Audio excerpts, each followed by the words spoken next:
स्वागत है दोस्तों आपका आज के वीडियो में। और आज बात करेंगे रावण मूवी के बारे में, वाई इट फेल्ड। तो रावण जो कि 2011 में आई थी, वैसे तो इसमें बहुत अच्छे अच्छे सीन हैं, माइलस्टोन इसमें नए नए अचीवमेंट्स हैं, लेकिन फिर भी ये मूवी चल नहीं पाई थी। एक तकरीबन 150 से 180 करोड़ के बजट पर ये बनी थी।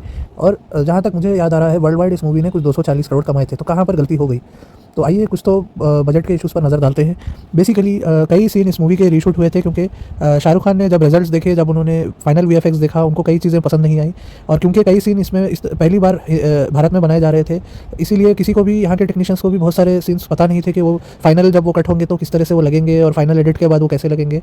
जिसकी वजह से कई बार फाइनल एडिट करने के बाद भी उनको फिर सीन चेंज करने पड़े, और उनको नए तरह का वीएफएक्स या नए तरह के मटेरियल्स का इस्तेमाल करना पड़ा। सिर्फ शाहरुख खान का जो कॉस्ट्यूम है, जीवन का, जो आप मूवी में देखते हैं, वो सारा लेटेक्स का जो कॉस्ट्यूम है, उसके कई वर्जन शाहरुख खान ने बनाए, जिस पर सिर्फ कॉस्ट्यूम पर उन्होंने कुछ 25 करोड़ का खर्चा किया। जी हाँ, हीरो के कॉस्ट्यूम्स पर, जीवन के कॉस्ट्यूम्स पर कुछ 25 करोड़ का खर्चा आया है, क्योंकि हॉलीवुड से इसके लिए टेक्नीशियन बुलाए गए थे, और उसमें भी फिर फाइनल रिजल्ट उनको समझ नहीं आ रही थी, जिसकी वजह से फिर शाहरुख खान ने अपनी रेड चिलीज वीएफएक्स का सहारा लिया, उनके स्टूडियो का सहारा लिया, जिसकी वजह से जीवन का वो ज़बरदस्त लुक आया है। अब स्टोरी में इनकन्सिस्टेंसीज बहुत है, हम सभी जानते हैं। आई थिंक सारे फैंस गिनकर बोल सकते हैं कि स्टोरी बहुत अजीब है। कभी कुछ हो जाता है, कभी कैरेक्टर्स में बहुत पावर आ जाती है, कभी उनके पास बिल्कुल पावर नहीं होती, तो वो हैंड टू हैंड लड़ते हैं। इस बात का कोई सेंस नहीं बनता है। और प्रतीक जो है, Ravan as a game character जब बाहर आता है गेम से, तो वो प्रतीक का पीछा करता है और उसको मारने की कोशिश करता है। बेसिकली बहुत सारी इनकन्सिस्टेंसीज है। आप सभी बता सकते हैं क्या क्या आपको सीन अजीब लगे। रावण करीना कपूर का रूप ले लेता है, इस तरह की बहुत सारी फ़नी सीन्स हैं। मतलब अगर आप उनके बारे में थोड़ा सा डीपली सोचें तो बहुत फ़नी वो लगते हैं। स्टोरी में कोई सेंस नहीं बनता है। देखने में अलग अलग सीन बाई सीन देखने में मज़ा आती है, लेकिन कोई एज ए फुल स्टोरी वो सेंस नहीं बनाती है। तो आइए इस पर बात कर लेते हैं। मेरे हिसाब से, मैं अगर इसमें हम चेंजेस कर पाते तो मेरे हिसाब से क्या चेंजेस होने चाहिए थे। मेरे हिसाब से सबसे पहले तो जो प्रतीक के फादर का जो रोल है, जो शाहरुख खान ने किया था, मेरे हिसाब से उसको चेंज कर देना चाहिए था। शाहरुख खान को सिर्फ जीवन का रोल करना चाहिए था इस मूवी में, और किसी सीरियस एक्टर को, जैसे मतलब सीरियस इन द सेंस जो सीरियस मूवीज़ करते हैं, इरफान खान हो गए, या कोई थिएट्रिकल, जिस तरह के आपके मेथड एक्टर, सॉरी थिएट्रिकल बोल रहा हूँ, मेथड टाइप के एक्टर जो है इरफान खान जैसे, या किसी उस ज़माने में जो भी थे, उनको किसी को लेना चाहिए था प्रतीक के फादर के रोल के लिए। तो मुझे लगता है कहानी का एक और स्ट्रॉन्गर इमोशनल कनेक्ट ये होता कि मतलब शाहरुख खान जो उनके फादर से अलग है, अलग दिखते हैं, अलग बात करते हैं, फिर भी एक उनमें उस बच्चे को फादर फिगर नज़र आता है, वो अपने फादर का बदला लेने में उनकी मदद करेगा, इस तरह की एक उम्मीद नज़र आती है। ये चीज़ मुझे लगता है कि इसके लिए ज़रूरी नहीं था कि शाहरुख खान दोनों रोल करें, बल्कि वो उनको सूट भी नहीं किया मेरे हिसाब से। जो फादर का रोल था, और वो जो पूरा साउथ इंडियन एक एलिमेंट उन्होंने लाने की कोशिश की थी उसमें, वो बिल्कुल सूट नहीं हुआ। नॉर्मली इसको करते बहुत अच्छा लगता, एक ट्रू इमोशनल कनेक्ट लगता लोगों को, बल्कि इसकी तारीफ़ भी होती है। अब नेक्स्ट उस पर आते हैं। करीना कपूर का जो किरदार है, मैं उसको ज़्यादा चेंज नहीं करता। बस वो गाली गलौच वाले सीन जो शुरू में उनकी क्रिंज एंट्री है, बहुत ही क्रिंज वो बोलती हैं, वो सारे डायलॉग वो सीन में सारा ख़त्म कर देता। दिलदारा सॉन्ग फिर भी हम रखते हैं मूवी में, अच्छा सॉन्ग है, अच्छी स्टोरी है, एंजॉयबल है। अब आते हैं जीवन और रावण की फेस ऑफ पे।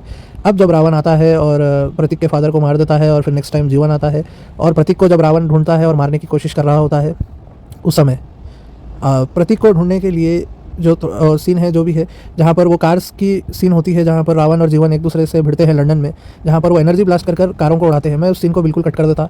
मेरे हिसाब से रावण और जीवन की पावर सिर्फ हैंड टू हैंड कॉम्बैट होनी चाहिए, और उसमें हैंड टू हैंड कॉम्बैट में आप थोड़ा सा हल्के एनर्जी ब्लास्ट जोड़ लें, इतने बड़े बड़े नहीं जो कार उड़ा सके। इसकी मैं रीज़न आपको बताता हूँ, क्योंकि अगर आपने ओरिजिनल मूवी देखी है, तो जब आप अगर पहला सीन देखेंगे जहाँ वो कार उड़ाते हैं हैंड के ब्लास्ट से, यानी एनर्जी ब्लास्ट से वो कार उड़ा सकते हैं, तो अब आप ये सवाल का जवाब दीजिए कि वो किसी भी सीन में फिर वो एनर्जी ब्लास्ट वापस क्यों नहीं यूज़ करते? इतना आसान है उनके लिए, हैंड टू हैंड वो क्यों लड़ते हैं? तो इसके बजाय, ये लॉजिकल चीज़ होने के बजाय ऐसे करना चाहिए कि सारे 3 लेवल में बेस्ट ऑफ 3 करना चाहिए। और पहला लेवल ऐसा होना चाहिए था कि हैंड टू हैंड कॉम्बैट होनी चाहिए थी, जिसमें कि जीवन जो है वो जीत जाते हैं, और फिर वहाँ से प्रतीक को लेकर भाग जाते हैं, इंडिया आ जाते हैं।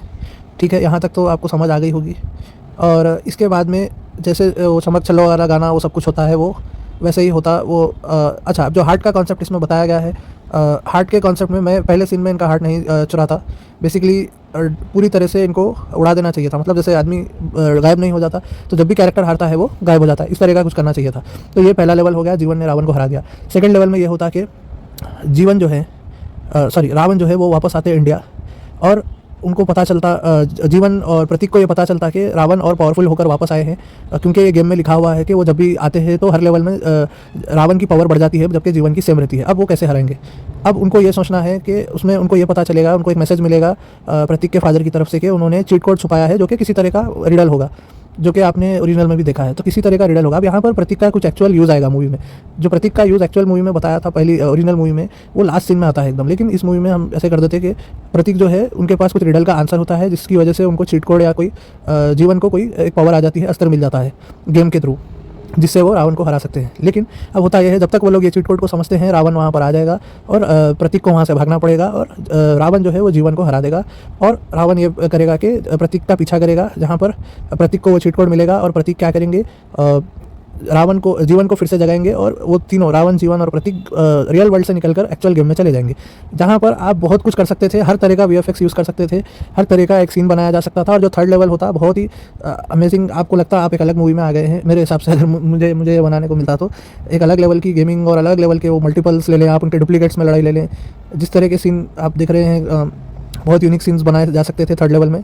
और फिर लास्ट में वो उनके हार्ट में गोली मारकर फिर वो एसआरके जीत जाते हैं। जीवन रावण को थर्ड राउंड में हरा देता है, फर्स्ट और थर्ड राउंड में, और वहाँ से फिर गेम खत्म हो जाता है।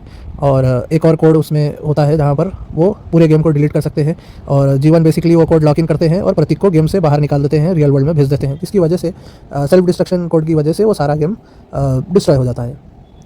तो ये इस तरह का कर सकते थे। मुझे लगता है लॉजिकली बहुत ही सीधी मूवी बनती। हाँ, कुछ एक दो गाने कम होते और इस मूवी में से मैं आकाशी और जनी का कैरेक्टर बिल्कुल निकाल देता, रजनीकांत सर का कैमियो निकाल देता, क्योंकि मुझे नहीं लगता उसमें कोई सेंस बनता है। उनका कैमियो रखना होता तो मैं इस मूवी की एंडिंग में उनका कैमियो रखता कि वो एक सीक्रेट कैरेक्टर है या फिर वो कुछ हिडन कैरेक्टर हैं जो आप चीट कोड के थ्रू अनलॉक कर सकते हैं। उनको और भी कुछ और लोगों के कैमियोज इसमें ऐड किए जा सकते थे। बेसिकली कि आप जीवन के बजाय आप इन हीरोज़ को यूज़ कर भी आप गेम खेल सकते हैं। ये एक्चुअल ऑप्शन में रखा था डेवलपर ने।